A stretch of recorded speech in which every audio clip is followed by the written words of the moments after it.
Alasan untuk tidak perlu takut lagi terhadap somasi SPayLater dan juga S-Pinjam. Nah, buat teman-teman yang galbay di SPayLater dan S-Pinjam, saya yakin pasti di antara kalian sudah banyak yang mendapatkan surat somasi. Dan ini juga mungkin belum tentu surat somasinya asli ya, bisa jadi akal-akalan DC untuk menakuti teman-teman agar teman-teman itu mulai berpikir ulang dan merasa teman-teman ini wah bakal masuk ke jalur hukum nih, wah bakal kena sidang nih, wah bakal berurusan dengan polisi nih. Nah, ini merupakan strategi dari oknum DC yang memang ya tujuannya adalah menakuti kalian dan menekan kalian agar teman-teman mencari segala cara untuk bisa membayar hutang kalian. Nah, video kali ini kita akan bahas alasan-alasan kenapa sih kita nggak perlu takut lagi terkait somasi dari SPayLater dan juga S-Pinjam. Oke, pertama-tama untuk alasan yang pertama, untuk masalah somasi dan lain sebagainya itu belum tentu itu keasliannya, belum tentu itu resmi diterbitkan oleh Shopee-nya ya, SPayLater dan S-Pinjam, karena bisa jadi DC itu memanipulasi dan membuat ya seakan-akan itu somasi resmi padahal mah bukan ya. Terus kemudian yang kedua, tunggu sampai surat somasi itu misal datang langsung ke tempat kalian secara resmi, ada kop resmi dan juga bukan abal-abal. Nah, kalau sudah datang apakah kita perlu takut? Nggak perlu takut juga, karena kita akan bahas alasan-alasan selanjutnya ya. Kita masuk alasan yang ketiga. Alasan yang ketiga adalah karena ini hukum dari pinjaman online itu, jadi SPayLater dan S-Pinjam itu masih masuk OJK ya, masih diawasi OJK sehingga masih mengikuti aturan dan juga masih mengikuti hukum-hukum yang berlaku. Nah, pinjaman online PayLater itu akan masuk ke jalur perdata bukan pidana, sehingga teman-teman nggak perlu khawatir akan berurusan dengan polisi, akan berurusan dengan penegak hukum lainnya dan akan membuat teman-teman dipenjara. Nah, itu hal yang mustahil terjadi jika kalian hanya mengajukan pinjaman online atau PayLater seperti ini. Ya, masalah hutang fix urusannya adalah perdata.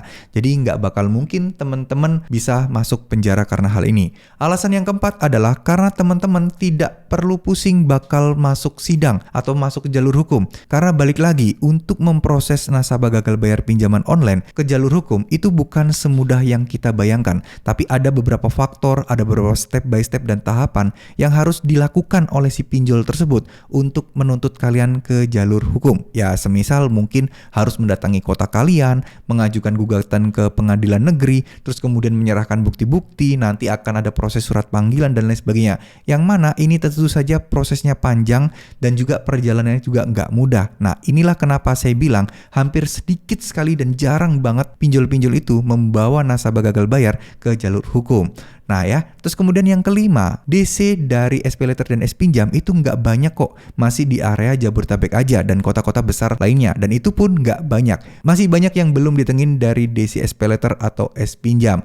Nah, balik lagi, somasi bukan alasan kita untuk takut dan bukan alasan kita untuk panik. Jadi teman-teman tenang aja, karena ini merupakan ya sebuah metode atau yang memang ya mungkin SOP lah yang dilakukan oleh para DC-DC seperti ini untuk mengingatkan kalian agar kalian bisa segera membayar hutang kalian.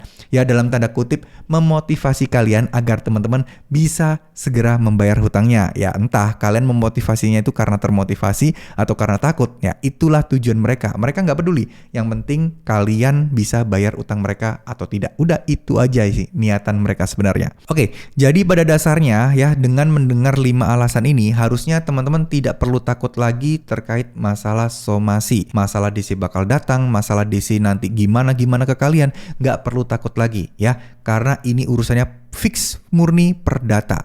Jadi teman-teman kalau penasaran dan teman-teman kalau nggak percaya, silahkan baca-baca dulu terkait masalah hutang piutang di perdata itu seperti apa. Kalau sidang itu ngapain aja. Jadi teman-teman nggak perlu overthinking dan berpikiran yang tidak-tidak dan mungkin akan membayangkan di penjara dan lain sebagainya. Jangan ya, karena nggak sampai segitunya kok ya. Apalagi ini pinjaman online. Sangat-sangat beda kasusnya dengan pinjaman secara offline atau secara konvensional. Ya, jangan disama-samakan. Nanti ada sita menyita barang, kalian samakan dengan pinjol. Enggak, di pinjol enggak ada sita menyita barang. Untuk menyita barang itu perlu ke pengadilan dulu, perlu untuk penilaian aset dan untuk valuasi aset yang akan disita, sehingga akan di compare apakah hutang kalian berapa, barang yang disita berapa, nanti akan memenuhi enggak. Jadi enggak bisa asal datang ngambil barang, enggak bisa ya. Jadi semuanya kompleks, enggak sesimpel yang kalian pikirkan. Jadi tenang aja. Untuk masalah pinjol seperti ini nggak perlu ada yang kalian khawatirkan secara berlebihan. Terima kasih. Wassalamualaikum warahmatullahi wabarakatuh.